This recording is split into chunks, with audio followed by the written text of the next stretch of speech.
It's lights out and away we go! What's up, everybody, and welcome back to the GTUK F1 podcast. I'm joined by David. Hey everyone, how's it going? Where to begin with Qatar? Well, by saying, don't forget, thank you for listening to this podcast or whichever service you're listening to. Don't forget, tell a friend, like, share, comment, help other people find out what we're up to. But yeah, the Qatar Grand Prix. Yeah. One that I was worried going into was going to be a bit dull. Well, considering after last year, I was a little bit on the fence myself about this one. But I think we saw more instances of the safety car this weekend than we've seen in the season up to this point. But we'll start at the beginning because that's a good idea. Now, I didn't see practice one. None of you saw anything about it? I did, but to be honest, it was nothing really special to write home about, apart from Max was struggling. Yet again, Perez struggled, and then the usual content, like Ferrari were up there, McLaren were up there. The big shock of the practice was Yuki. Yuki had sort of switched it on, as well as Bottas had switched it on a little bit. Mercs looked like they were struggling at that point, but you never sort of read into that. Yeah, I'd heard about some of the struggles for Max. Now, I've said it before, I'll say it again. I love these weekends with only one practice session. How do you think it throws sort of a good curveball? But obviously, then we move into sprint qualifying. Yeah. Yet again, start with the interest, Yuki struggled. Perez struggled. Oh, yeah, unfortunately, that's becoming a fairly regular occurrence these days. But I'll get on to something interesting about Perez. Later on. Obviously, Gasly in the Alpine was up there. Hulkenberg up there. Usual players towards the top, including Max. Yeah, Gasly towards the end of this season has really sort of seemed to have kicked it up a gear. Now, forget, is he staying with Alpine? Yes. Into next year? Yes. So they're actually looking in not a bad position right now. But the thing is, did they manage to get... The problem is, Alpine seem to have improved, but is it too little too late? For this season, definitely. But as I've said to you before, there's not going to be a lot of development between these cars and the 2025 cars, so they're putting themselves in a really good position. Yeah. Because going in now, aren't they locked in that really tight constructor battle though with Haas and Alpine are currently, yes. It's not like Haas and no, it's not Haas in mind, is it? I've checked the results. So we've got RB on 46 points. RB, they're the other ones, yeah. We've got Haas on 54, and we've got Alpine on 59. So it's literally a battle for 6. And boy, that's a big payday if Alpine can get that. Oh, it is, isn't it? That's why Haas, because they said the difference between 8th and 6th is like $30 million, isn't it? But have Alpine made a mistake? Why, letting Ocon go? Yeah. Because the thing, don't get me wrong. Based on what we're seeing so far, based on the last few results, Gasly seems to be the stronger of the two. Yes, but for them to secure 6, both Alpine drivers are going to have to be on it in Abu Dhabi. I suppose, yeah, and we've already said that he's not coming, that he's not going to be racing at Abu Dhabi, is it? Yeah. So basically, to fill you in, excuse me, sorry. To basically fill you in, after the race last night, it was basically announced that Esteban Ocon is no longer with Alpine with immediate effect. So he won't be at Abu Dhabi. And there was a deal between Ocon and Briatore, believe it or not, that basically Ocon had gone and said, look, can I do the test with Haas after Abu Dhabi? And basically Flav had turned around and said, you can, on the condition you don't race at Abu Dhabi. Basically. And that's what's happened. Basically, Ocon's agreed to it, and yeah, it's happening. And Jack Doohan's coming in for the last. Which I've always said to me, it's always good to give these new guys. Which Doohan would have been in the car anyways, only probably for FP1, because this is the last chance that the teams are going to get to use any of their younger drivers. So we might see Antonelli in the car for FP1. You know, we'll see other possible drivers in certain cars for free practice 1 at Abu Dhabi, because this is the last chance the teams are going to get to do it. Yeah. But Doohan was the reserve? He was the reserve anyways, but now he's going to get chance to race that entire weekend. Yeah. Let's hope he just doesn't bin it. And what I will say, if he can bring on a few points as well, just to help him secure that, then he's certainly going to make himself look good, isn't he? Yeah. And another thing about Gasly is, yet again,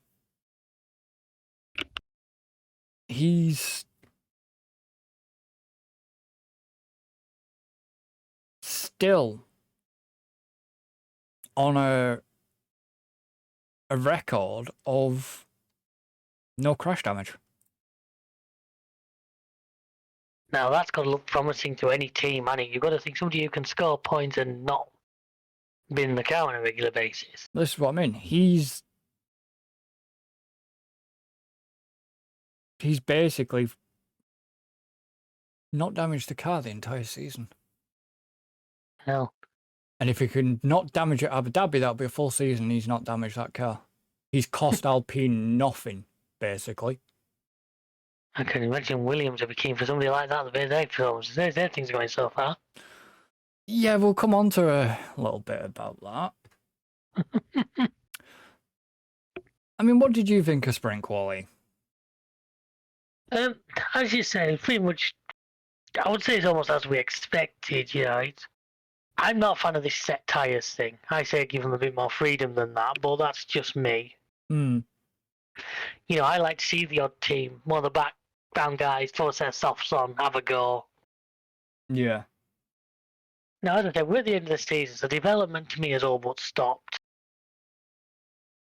So you start seeing the cars in their final form, which if we take that quali as the grid for final form, obviously it sort of reflects the championship pretty well.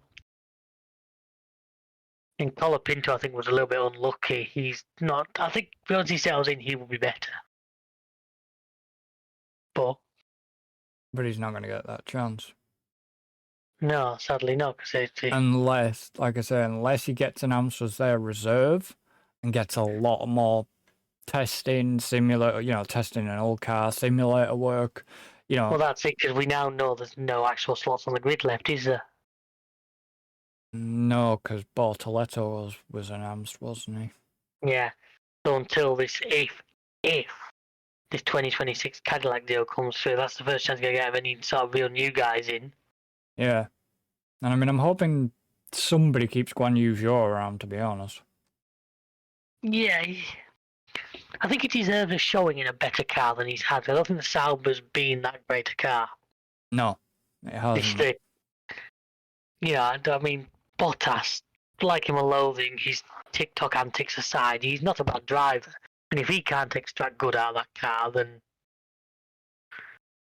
the car's just not that good.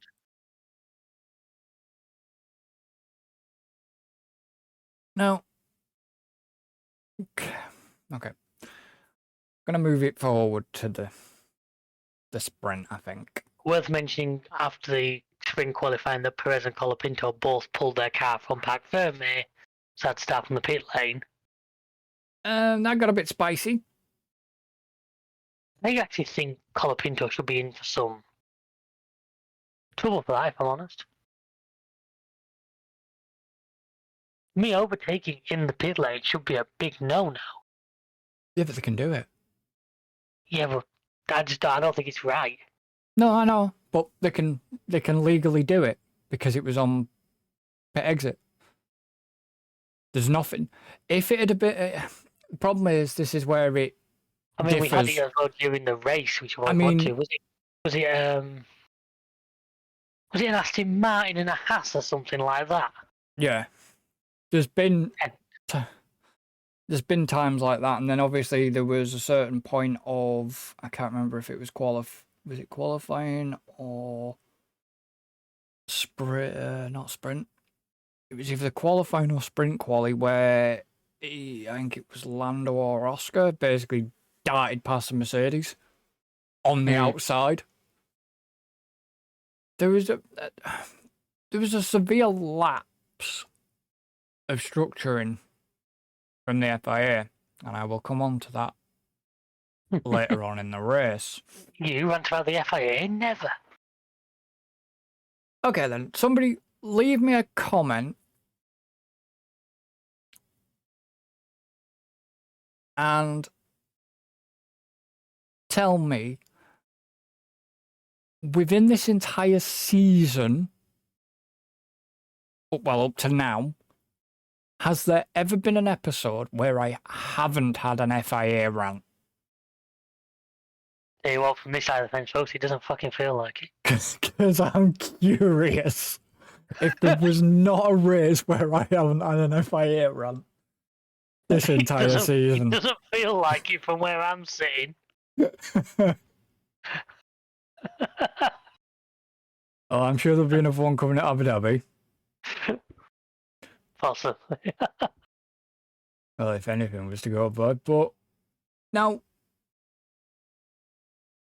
what did you think of the sprint? It had its moment. It maybe wasn't the most exciting one we've had all year. I mean, I'm sure we'll come on to the ending at the end, which has got some interesting connotation on how you look at it. But, I mean, the track had been changed a little. The track's been smoothened out. A few curbs have been smoothened out. And it does seem to make a real difference to the way things are actually running, which is always a good thing. See, and going back to yet again to Alpine, you know, Ocon was, nowhere near. Gasly was shy of the points. Yeah. Okay, there was a gap between him and Max, but yet again, Gasly was up there. Okay, he didn't score, but I do like that's the thing. I do like Gasly. You know what I mean? Definitely. He's had a lot of good. He's had some very solid results. Yeah, I mean, there have been times, where maybe things have been questionable, but was it Monaco? Monaco, That is mad. Australia, where we had all them red flags. And the Alpines took each other out, but you know what I mean? Was that not last season? That's what I mean. Like I said, I don't know if it was this year. There was, like I say, he's had questionable moments, but he's proved him. I mean, even when he was AlphaTauri, he was strong. Oh, yeah. Then he is a good driver.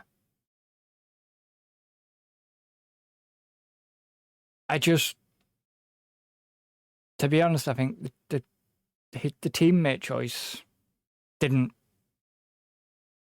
Well, it was rumoured that him and Ocon never got on well, wasn't it? Well, yeah. I actually don't fully know if there was complete truth in that or not. Let me put this to you quickly. Go ahead. What would have happened if it had been Oscar at Alpine?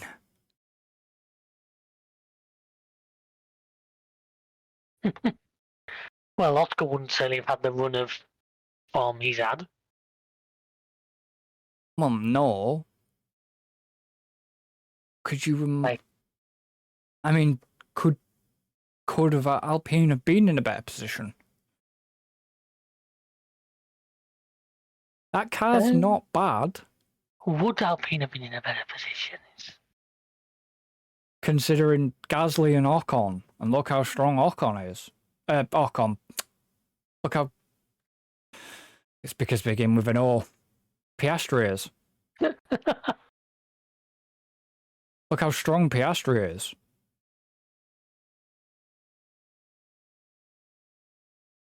Yeah, let's say we talked in length about what we thought of the way he did that, but it appeared to have worked out for him. Yeah, but to be honest, I can kind of see why now you're looking back at it. Yeah, Alpine did kind of self-destruct earlier on this year, didn't they?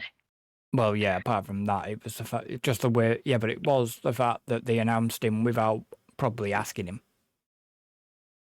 And some of it, I reckon, would have been down to just him. I reckon a certain Mr. MW will have had a hell of a lot to do with the way Oscar handled that. Probably. Won't put it past him. He was a bit of a hothead and all. But the sprint was good. Wasn't the best sprint, but it was a good one. It proved that the track, that you could have battles on track. Oh, definitely, yeah. It proved it was a good it was definitely a good circuit. It's the only circuit that's improved. The couple of changes they made improved things. Well, the problem is that they'd had to improve the track because of the MotoGP as well. It's also, to me, a good track to prove that if you don't want a lot of track limits trouble, stick gravel right off the side of the track. Like they've been doing. It really does reduce the amount of track limit offences you have to deal with during the course of a weekend. I mean, it's not a lot of gravel, but it's enough. It's probably enough to cause damage. It's just in the key places where if you're going to try and run a little bit wide and maybe try and just run off a corner, it's there. It doesn't need to be all the way around the entire circuit. It's just in those right spots. Yeah, there's probably just enough of it to cause damage, shall we say. I mean, Haas were looking pretty strong. That's what looking strong. That Ferrari engine's good, isn't it? That Ferrari engine's got a lot of power behind it, and that's what's doing them a good favour right now. Obviously, you've got to say, Lando and Oscar, it was a very risky move at the end.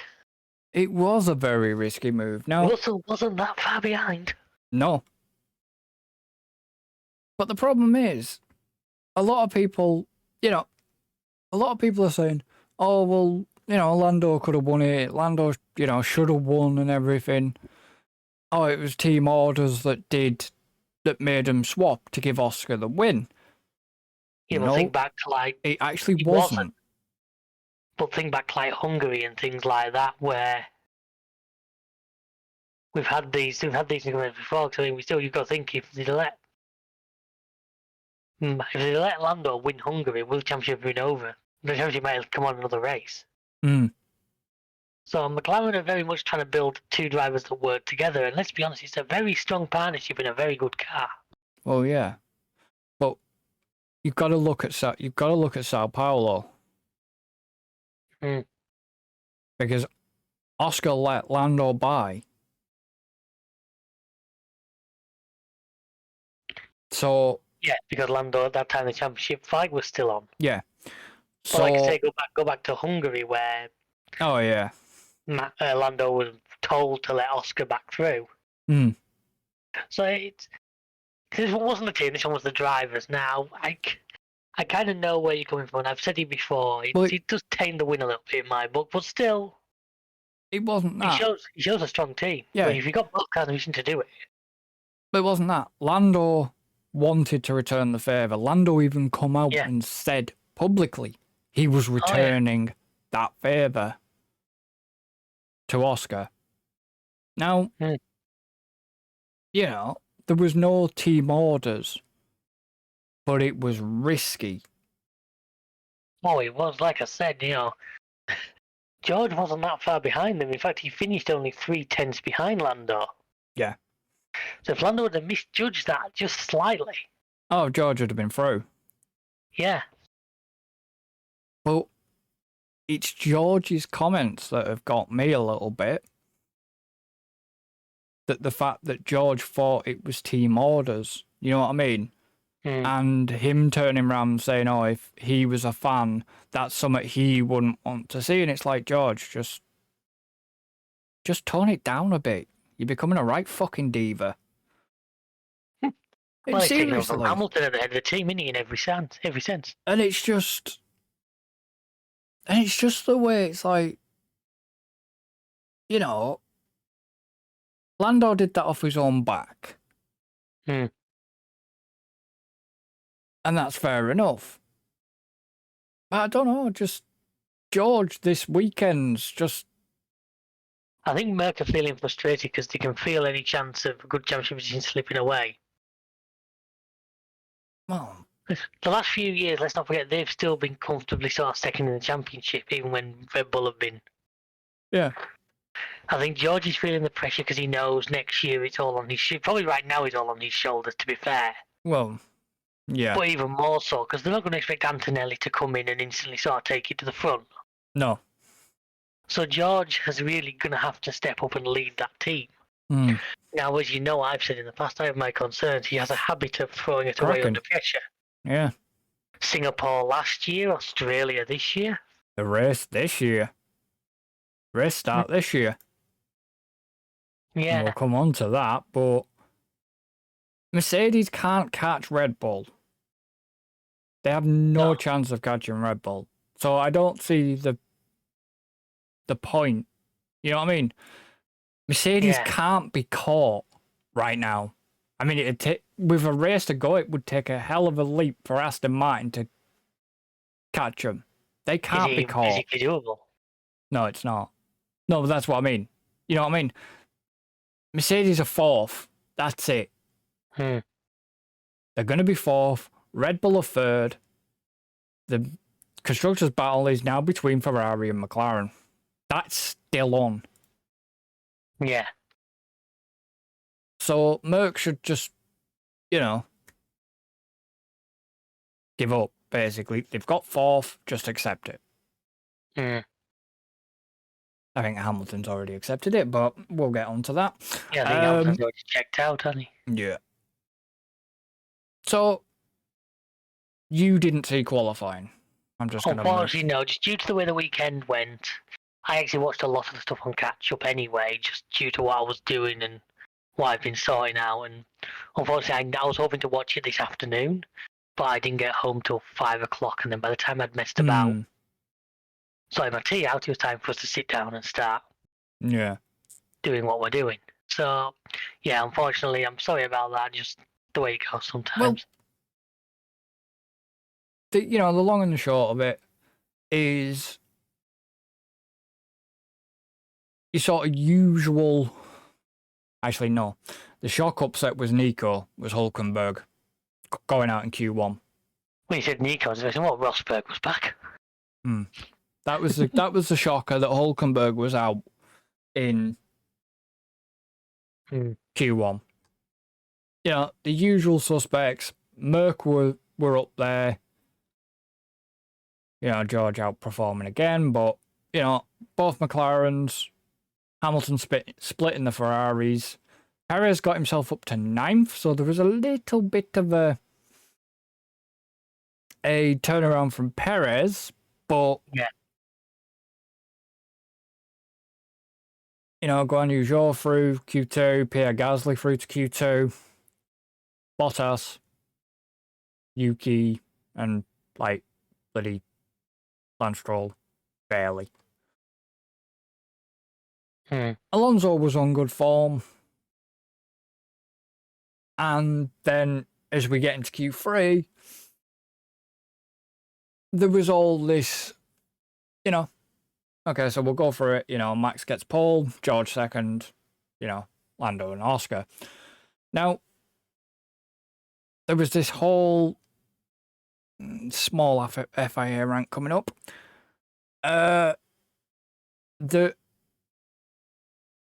Max lost his pole position and George inherited it because Max got a 1-place grid penalty.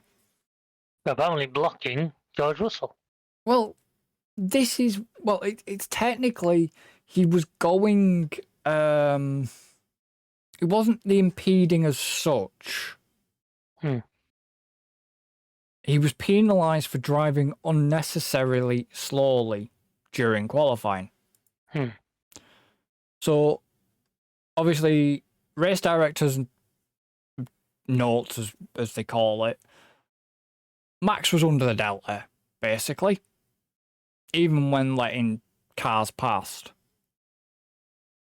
And George wasn't even on a push lap. He was on a prep lap as well. Yeah. And you know, like I say, yet again, George basically screwed him over.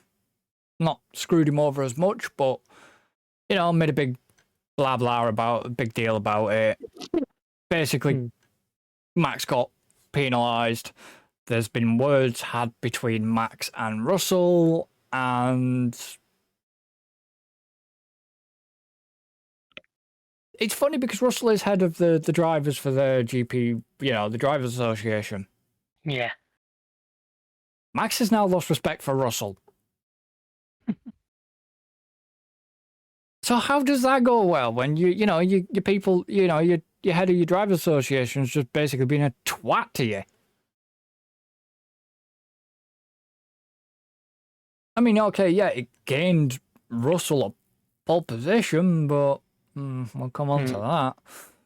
Now, there were others that it doesn't say on the starting grid notes, but there were a few others that got...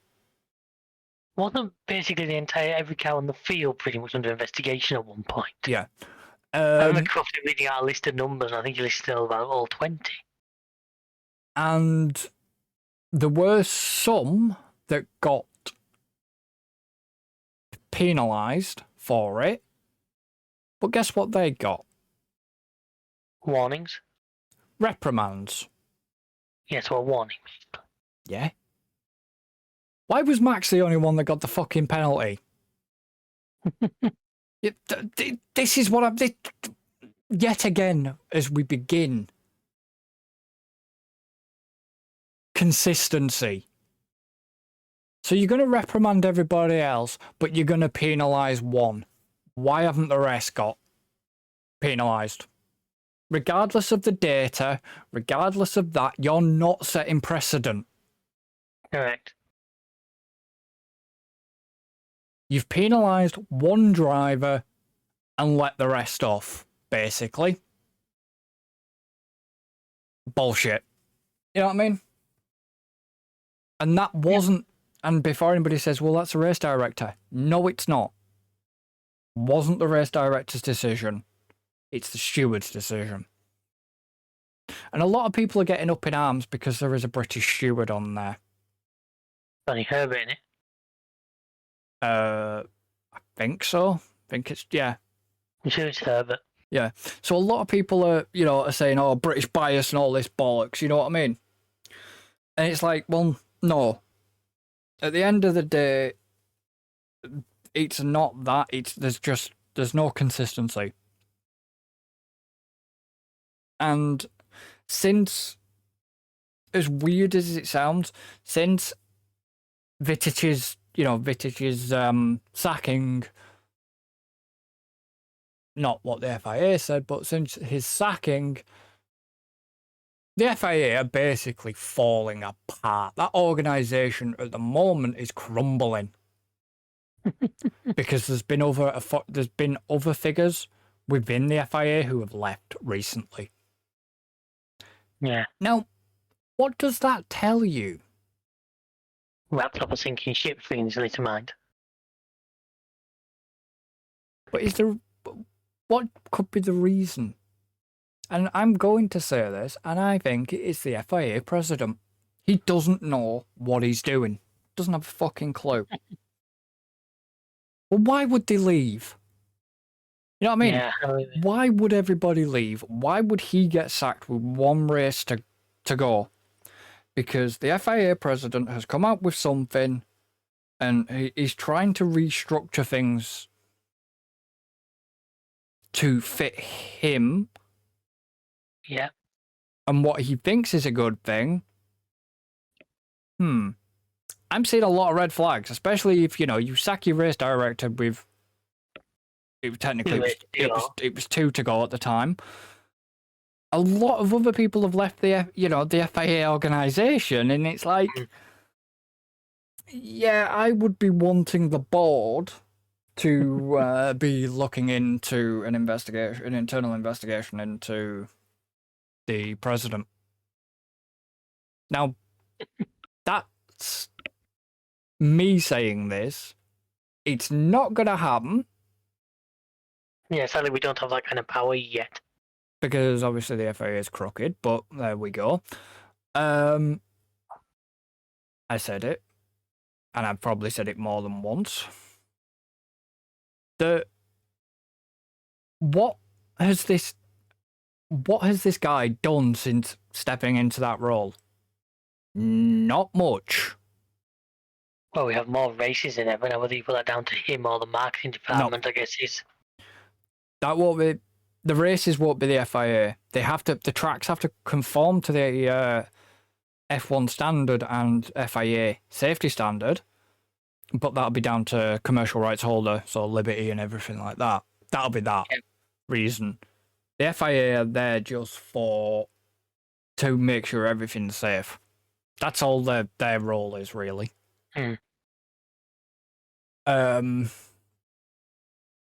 But if I'm being honest, I'd have to go back and see if I could get footage, but was like Jean Todt very outspoken? Do you mean back in his days as a team manager, or? No, as when he was FIA president. Jean Todt was an FIA president. Other members of the FIA, were they very outspoken? Well, a couple were crooks, but there we go. Let's not enter that. Let's not enter that again. This is a dangerous road to why we had to cut a load of podcasts last week. Yes. But it's just the fact that he's been too outspoken. He's not just sat there and basically shut up. He's been too outspoken. Yeah. He's upsetting the boat, basically. He's rocking the boat. I mean, has the board been just doing the same thing for too long? So he needs somebody to be upsetting it slightly. Well, jewellery, underpants, swearing. 3 things that I can think of.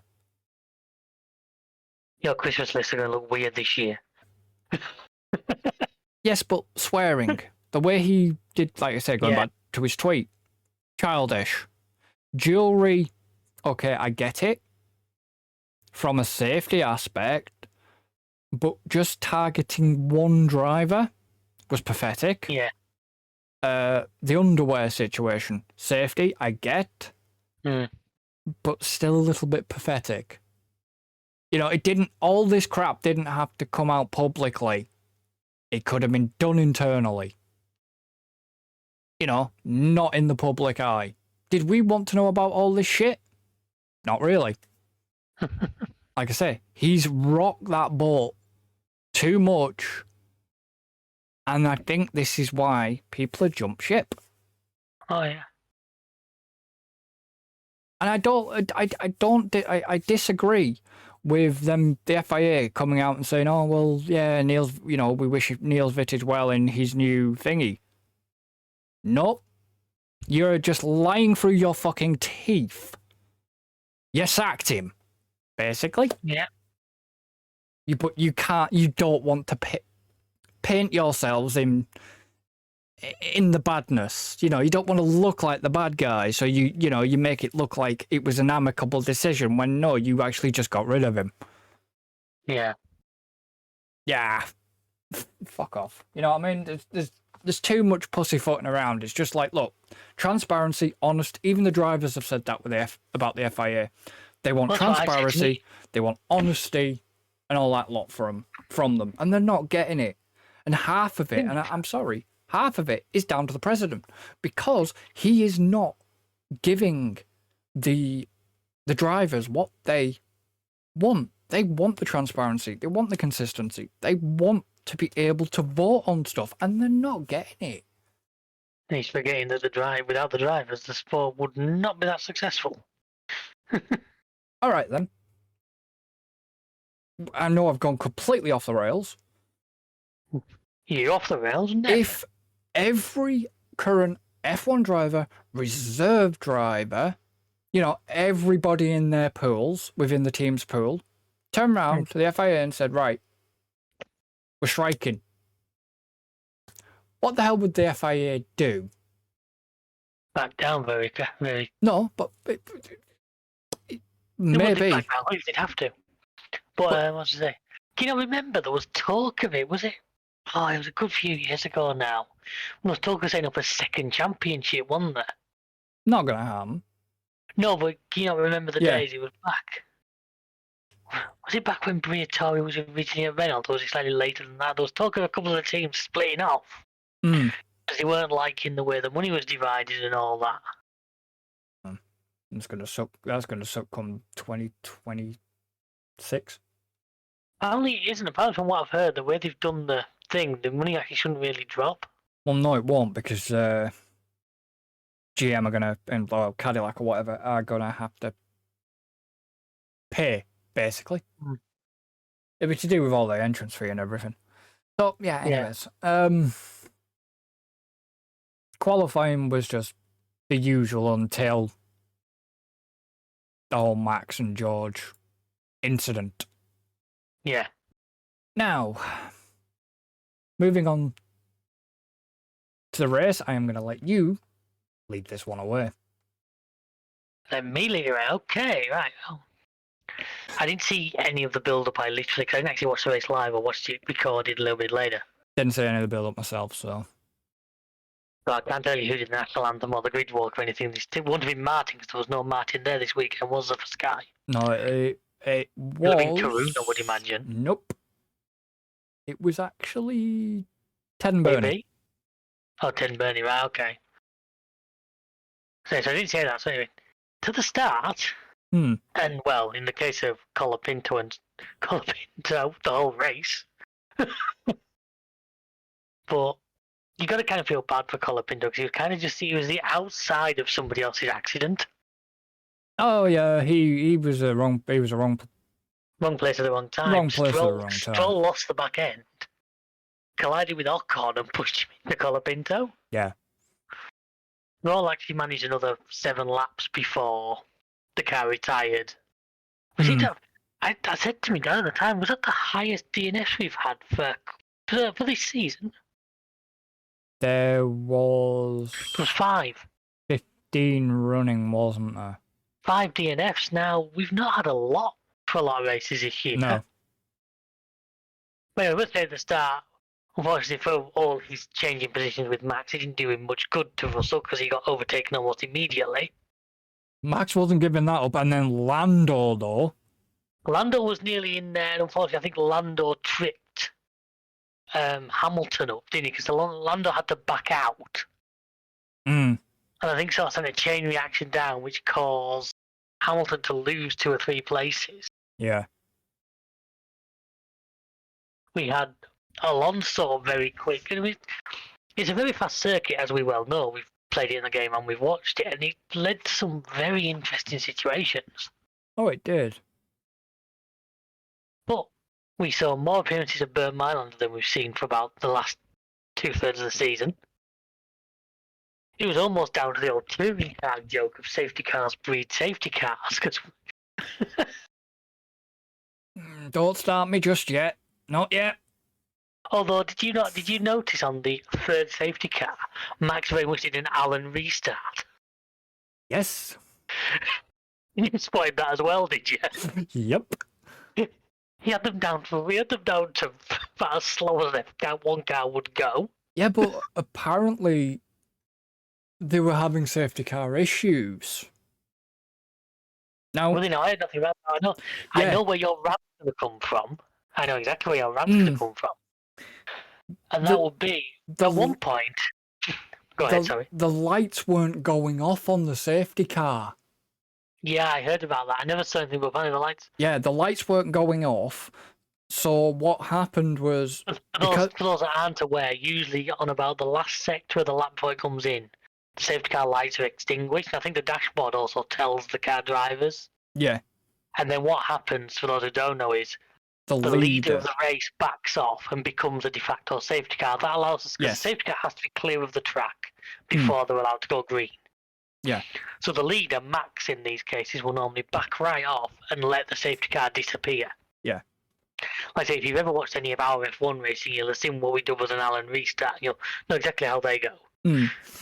Yeah, no, well, Also see Valtteri Bottas and Mugello. Yeah. But, obviously the safety car was ending. Bert booked it off, but Max... I'm assuming the drivers got notifications off from the teams. The rights coming in, because the FA will be doing the official word to the teams of the safety cars coming in. Yeah, but what it was the second restart confused Max. Because the lights went out on the first one. It was the second time and the third time. Yeah. The lights... Well, the second time they'll have barely gone out anyway, because new enough as soon as it... Yeah. I was say the first safety car was because of, say, that Stroll Colapinto crash, and there's actually another car ended up stranded further around, but got going again. Yeah.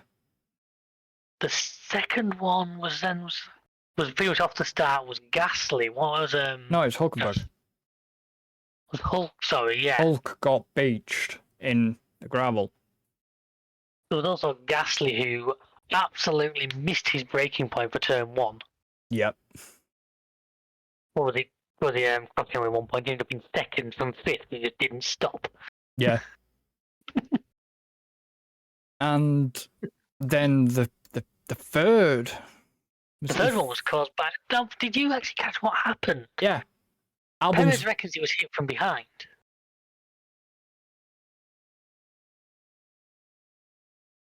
Perez spun. Perez dropped it. Something happened at the back end, but he reckoned he was hit from behind and lost drive. Yeah, no, it wasn't. I think it looked like a hydraulic failure.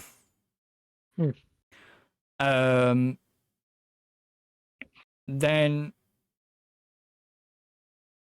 I didn't realise that. Okay. What's that? Russell got a penalty. He got a 5-second penalty. Yeah, it was right at the end when he got. That's the other thing. I'm guessing that's the other side. Yeah, FIA was going to be penalties. There was quite a few handed out. Received 5-second time penalty for falling more than 10 car lengths behind the safety car. But the safety car originally, the first one was a result of Albon's, I think it was, Albon's wing mirror on track. Those poor Williams guys, obviously they've been sticking that car together that much this season. He obviously ran out. Now, soapbox is out. Here we go. So the safety car decision and yellow flags and everything like that. So yellow flags and double wave yellows are on the marshals. That's what will alert the race director. Now, obviously, there was a yellow flag, and then it went to double wave yellow, and this is what cost Lando. Was for the fact that Lando didn't lift. Yeah, and there was video evidence to show that. We saw the onboard, and you could hear from the engine note. Which was a silly mistake, really, by Lando, you've got to say. Max, fucking genius, is all I'm going to say. Lifted and then watched the mirror to make sure. But there was no yellow flag thrown at that point when he lifted. Genius. Because he saw the yellow get flown after he'd passed it, but he still lifted. Genius. Yeah. He played that brilliantly, but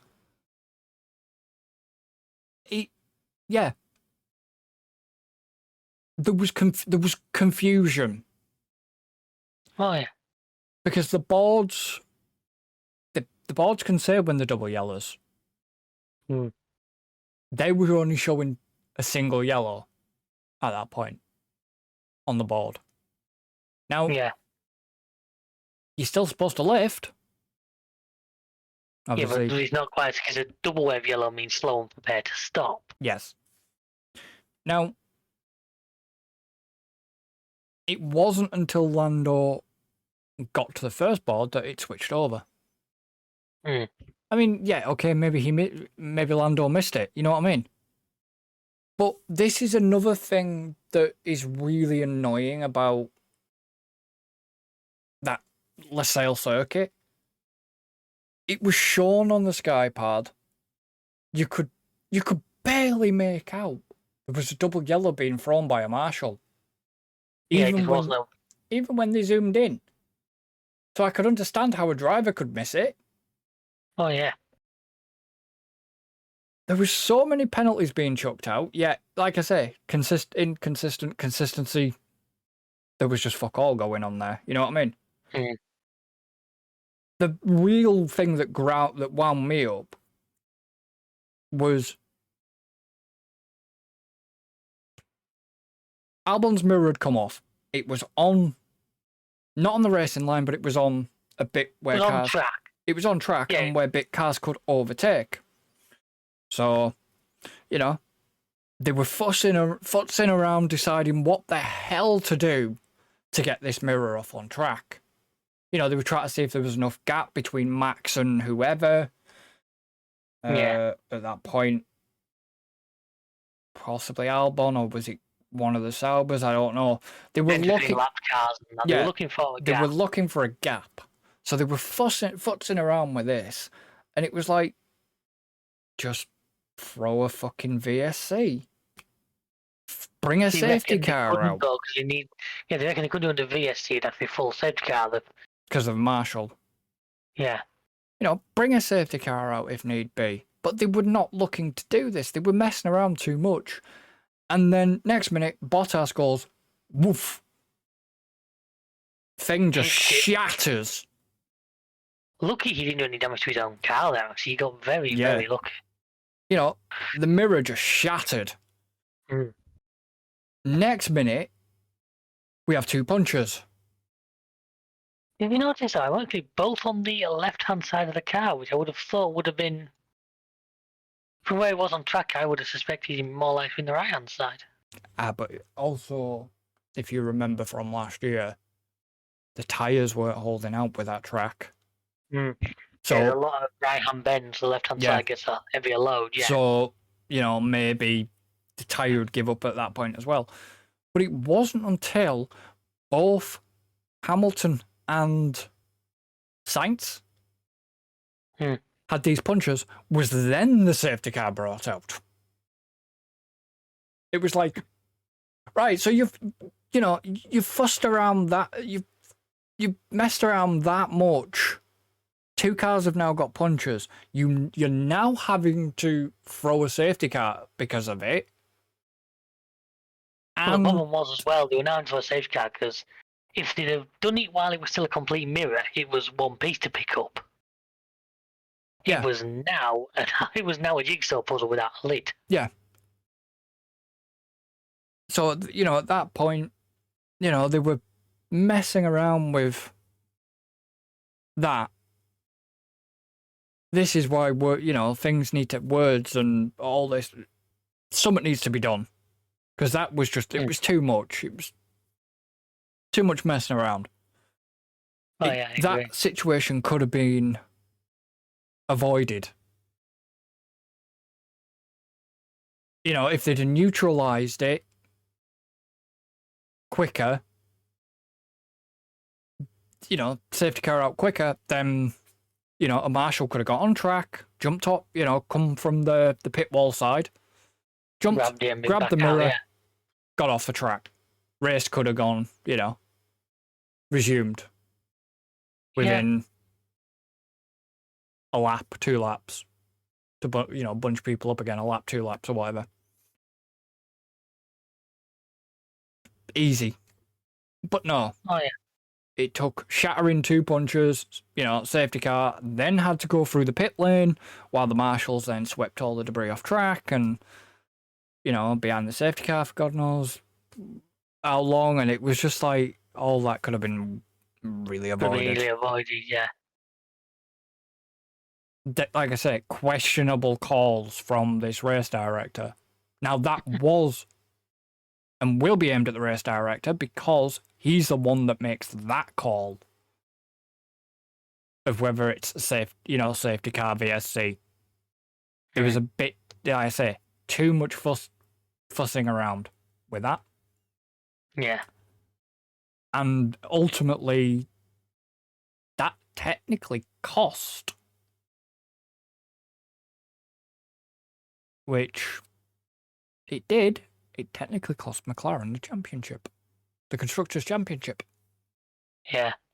Well, he maybe put it off for another race, didn't he? I still think they're in the driver's seat unless Ferrari have a blind. Well, yeah, but Abu Dhabi's suitable for Ferrari. And, I mean, the safety car restarts, holy crap.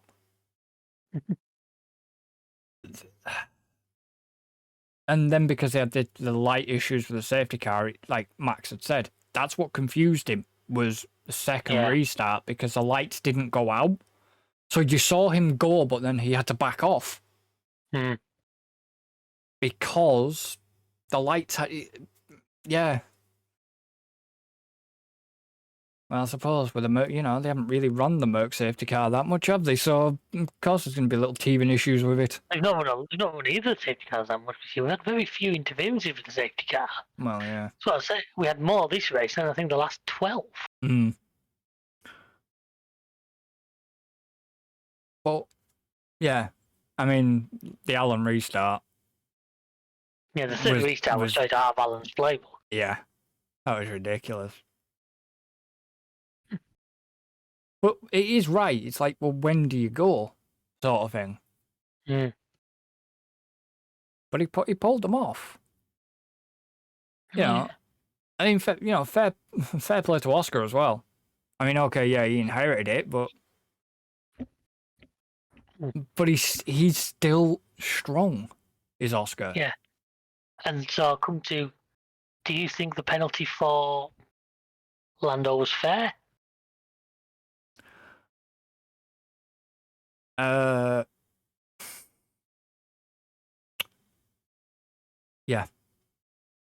No, I think it was first on the harsh side myself.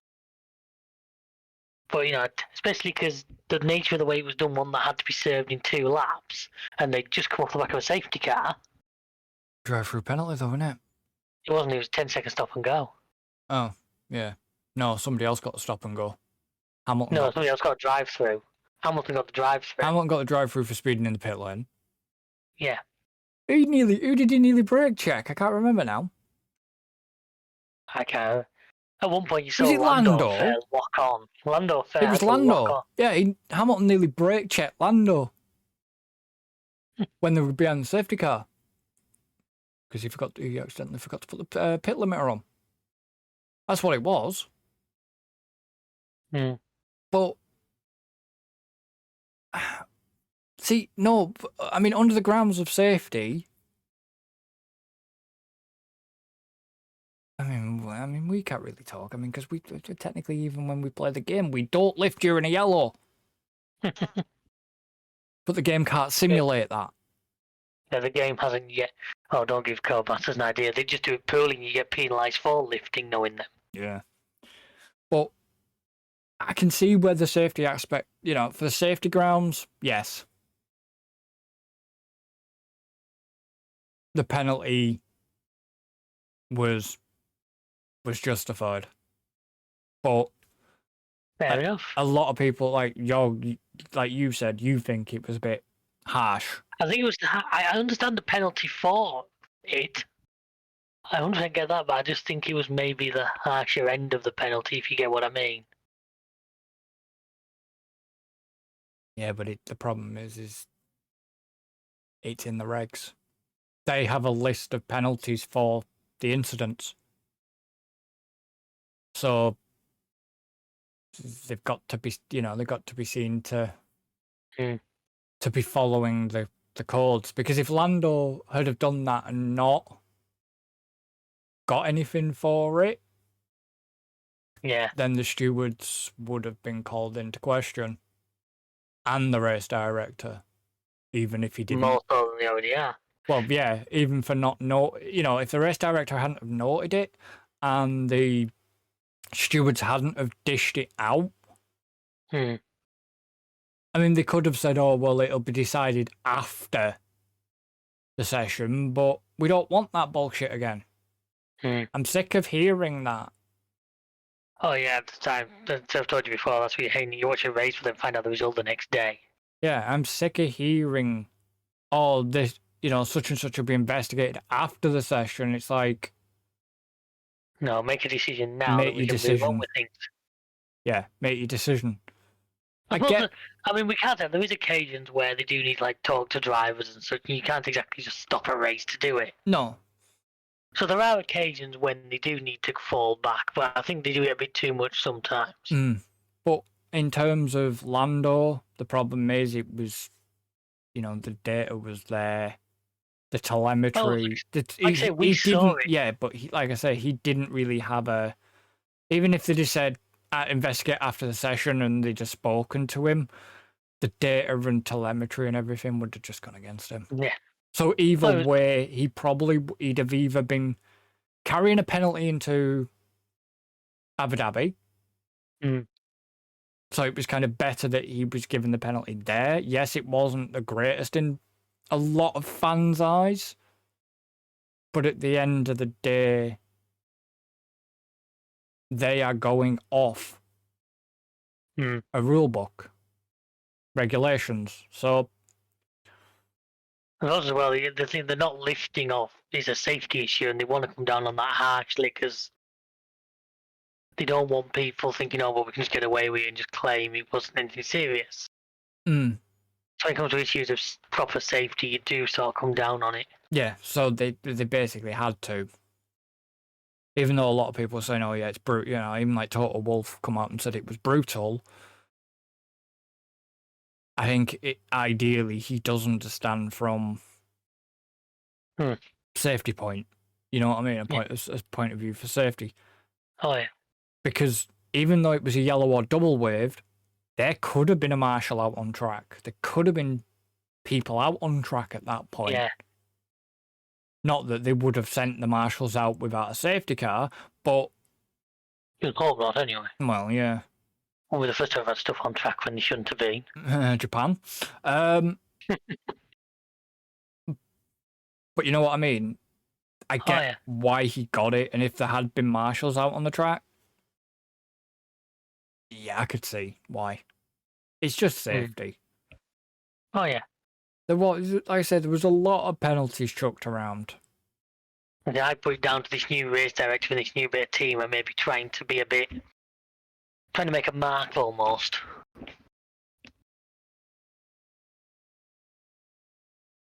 I mean, yeah, some incidents were noted or some got no further action, you know. But there was quite a lot of penalties handed out. And that's a problem. You don't want to see a race. Oh, God, no. You don't want to see a race won or lost on penalties because of penalties. No. No, we don't really say that, but Yeah, but you have got to keep the rule book there, though. You can't just let people off because you want to see action. So just. And I think there was. Yeah, I think discussions need to be made between stewards and race director and stuff like that, basically. I think there needs to be more with the drivers need to speak to the stewards and the race director, they all need to have a meeting. They basically need to voice, like transparency and all this lot. Yeah. There needs to be a big sort of talk. Oh, yeah. Before this sport gets stupid. I mean, we get enough. Oh, definitely. Toxicity from fans.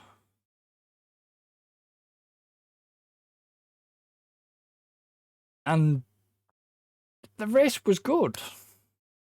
The race was very good. It had a lot more action. Yeah, which is what we want.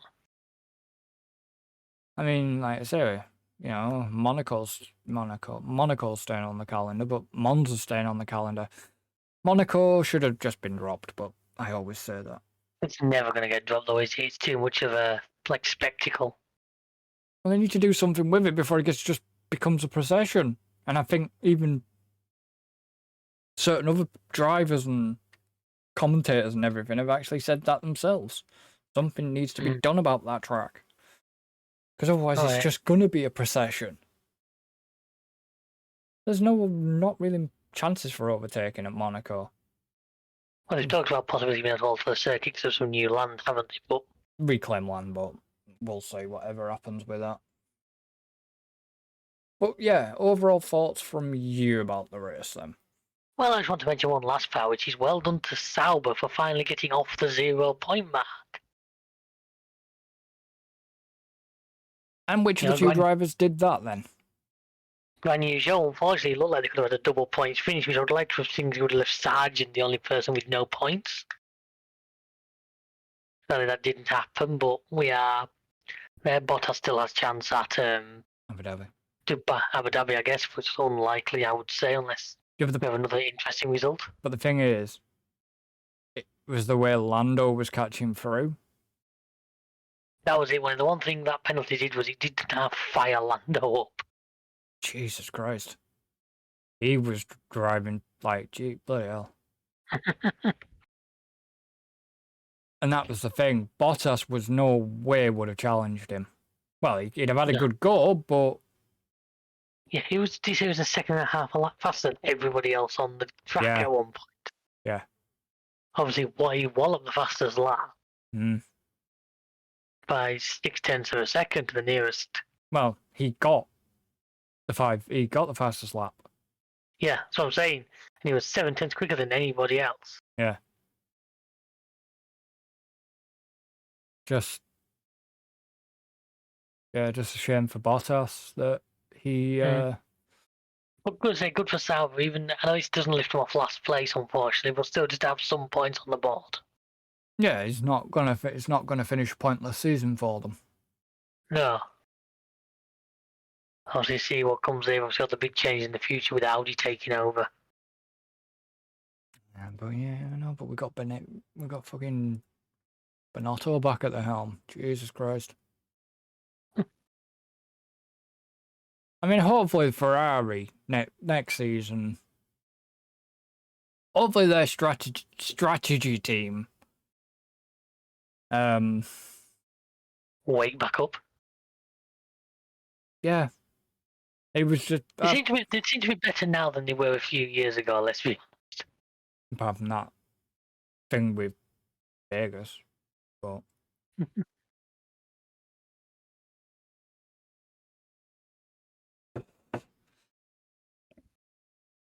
So did we do? Obviously, also driver of the day for Guan Yu Zhou as well, which was well deserved. Yeah, I think we're going to have too many arguments with that one. No, it was well deserved. It really was. It was. I mean, when I wanted to beat you, generally don't like. Yeah.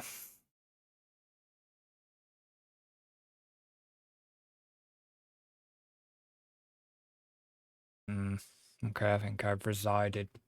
I think I can't catch Alan now. What's your gap? I don't know, to be honest with you. 2918 to 296. Oh no, that's catchable. That is catchable. Is it? Look at the gap between me and Ryan. And if you look at the Qatar results, and then we ran that one well. Yeah. 4 points, less, 5 points in it.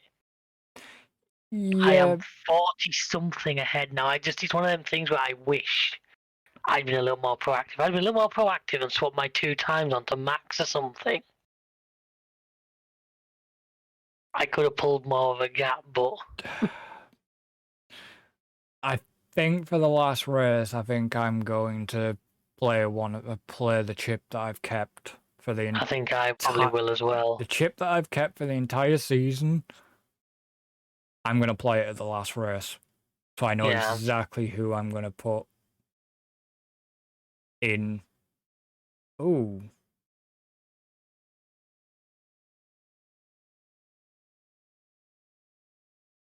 Oh.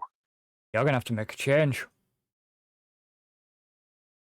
Yeah, Ocon. Yeah, you'll have to make a change.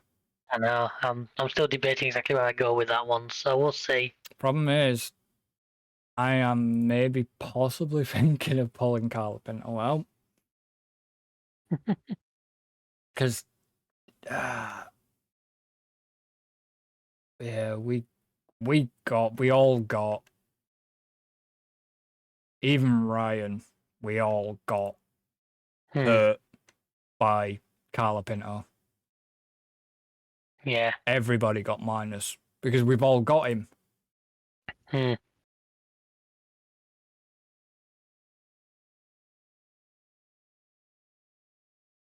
I think if Alan had problem is if Alan's had 2 times on max or even 3 times on max,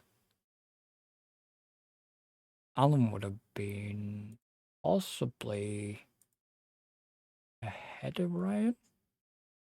I don't know. No, it's a close one, isn't it? Yeah. But I mean, like I say, I know I'm going to reside to 4th for this entire season unless I can do something spectacular with this last team and chip.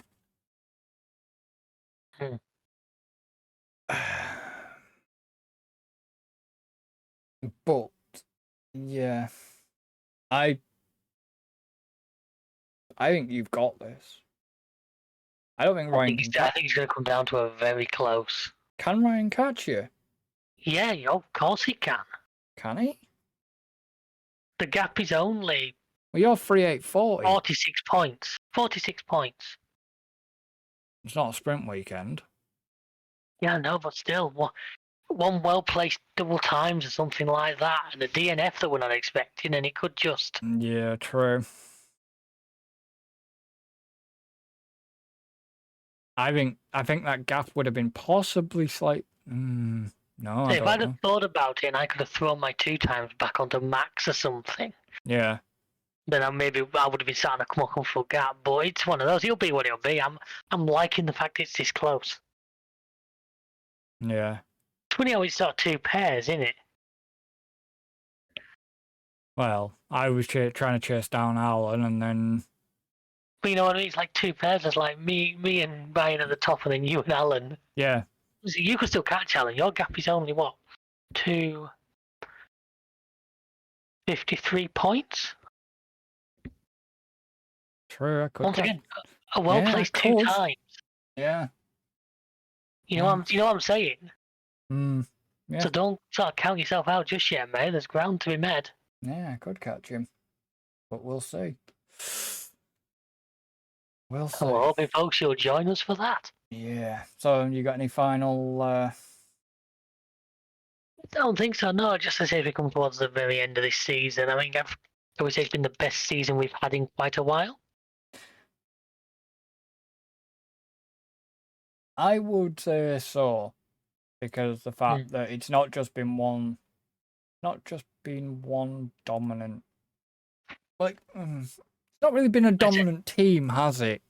As I said before, Or a the start of dominant this season driver. when we were worried that Max was going to win absolutely everything and just walk away with it all.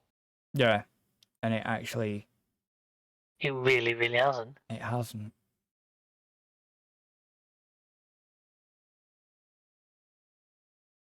Which, it's been good. Really good. This is why we're F1 fans for years like this. We've had to endure some of the tougher years, but pays back to us. Yeah. Have you any closing thoughts? I'm going to be interested to see what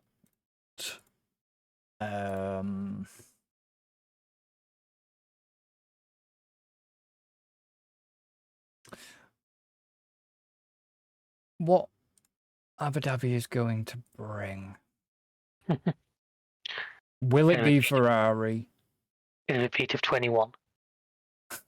God. You know, will it be Ferrari or will it be McLaren? You need next time to find out.